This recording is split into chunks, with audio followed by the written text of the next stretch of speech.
तर नमस्कार मंडळी, तुमचं पुन्हा एकदा स्वागत आहे आपल्या नवीन ब्लॉग मध्ये. तर आज आपल्या आरसीसी मध्ये एक सण साजरा होणार होता, कारण आज आहे आपल्या सर्वांचे लाडके नदीम सरांचा वाढदिवस. आता नदीम सरांचा वाढदिवस म्हटल्याच्या नंतर तयारी तर जंगी झालीच पाहिजे. म्हणून वाढदिवस साजरा करण्यासाठी नदीम भाऊ मित्रमंडळाने सगळी तयारी केली होती. त्यासाठी ज्या ज्या गोष्टी लागतील त्या आपण ब्रेक मध्ये जाऊनच आणलेल्या होत्या. बर्थडे साजरा करण्यासाठी रिसेप्शन काउंटर वरती नदीम सरांचे सगळे कार्यकर्ते जमले होते, पण बघता बघता हीच गर्दी वाढायला लागली. डायरेक्ट केक न कापता सगळ्यात आधी शाल आणि गळ्यात फुलांचा हार टाकून सरांचं स्वागत करण्यात आलं. वाढदिवस साजरा करण्यासाठी कार्यकर्त्यांचा एवढा उत्साह होता याची सरांना कल्पना नव्हती. त्यानंतर कार्यकर्त्यांची वाढती गर्दी बघून केक लवकर कापण्यात आला.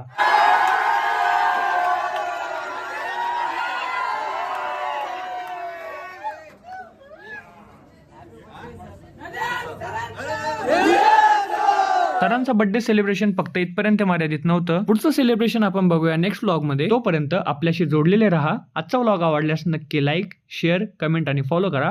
Bye bye. पैसा ये वो तो साला कोई भी कमाता है ना, ये कमाना चाहिए. सर्व कार्यकर्त्यांचं एकदा मनापासून परत